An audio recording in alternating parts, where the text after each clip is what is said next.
semuanya, kembali lagi di video pembelajaran Praba TV. Kali ini kita masih membahas di bab fungsi dan yang akan kita bahas kali ini yaitu domain fungsi.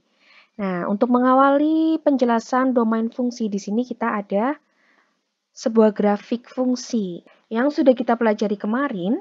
Untuk grafik yang kita sebut sebagai domain itu yang mana? Yang kita sebut sebagai domain adalah yang berada di sumbu X di sini ya. Kemudian, yang ada pada sumbu Y ini kita sebut sebagai apa? Kita sebut sebagai rank. Nah, tetapi tidak hanya rank saja, di sini juga ada kodomain. Maka, jika grafik fungsi ini kita sebut sebagai grafik fungsi f, domainnya itu siapa saja?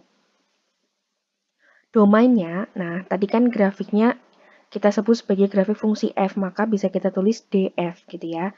Domainnya itu siapa? Domainnya itu jelas di sini terlihat 1, 2, 3, dan 4.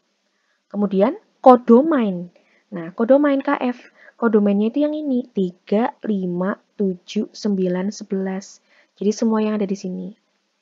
Sedangkan ranknya itu rf, ranknya adalah daerah hasil, maka 3, 5, 7, dan 9 pasangannya gitu ya.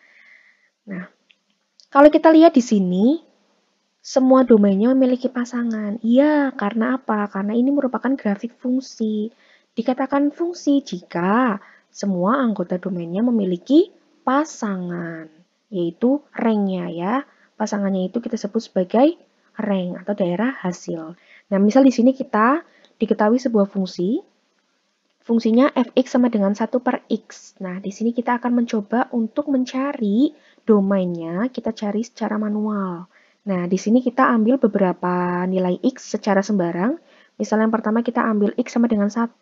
Ketika x sama dengan 1, maka kita substitusikan nilai x sama dengan 1 ini ke fungsi yang diketahui. Maka hasilnya adalah ketika x sama dengan 1, f1-nya adalah 1. Untuk x sama dengan 2, ya jelas 1 per 2. X sama dengan 3, 1 per 3. Lalu bagaimana untuk x sama dengan 0?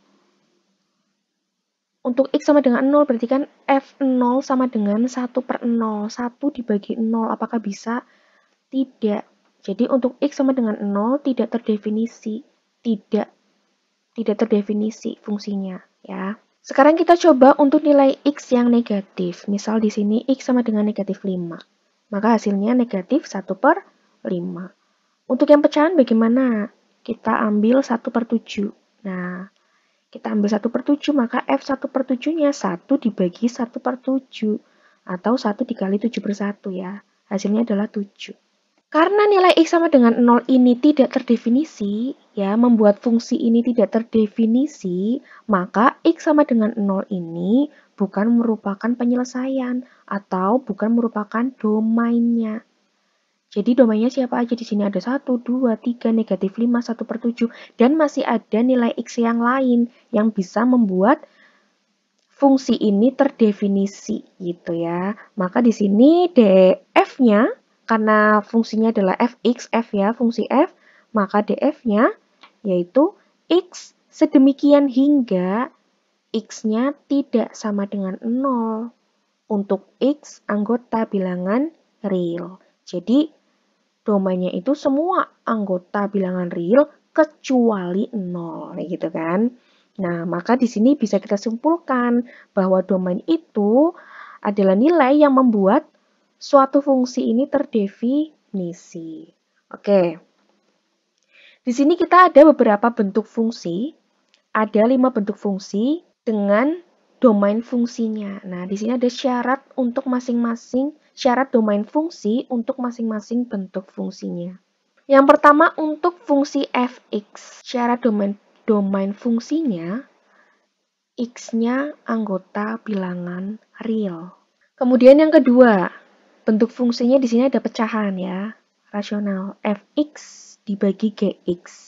Karena di sini ada pecahan, maka jelas syarat domain fungsinya kita lihat di sini ada pecahan, maka gx-nya tidak sama dengan 0. Kenapa?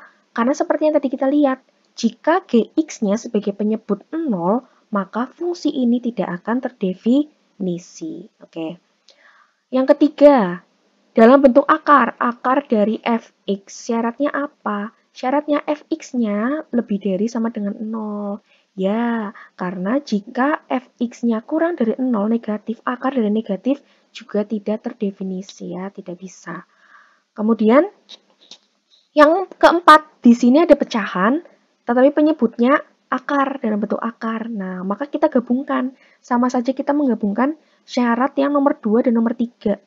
Jadi, untuk gx-nya ini lebih dari sama dengan 0 kan?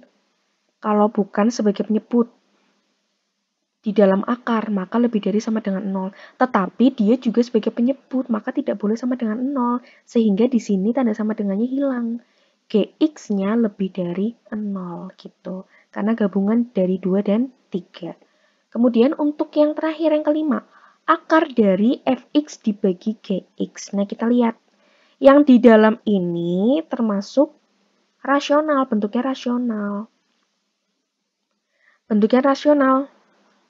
Maka gx-nya tidak boleh sama dengan 0. Tetapi dia itu di dalam akar. Maka fx per gx-nya lebih dari sama dengan 0. Sama ya? Oke, kita langsung ke contohnya. Untuk contoh yang pertama, bentuk yang pertama.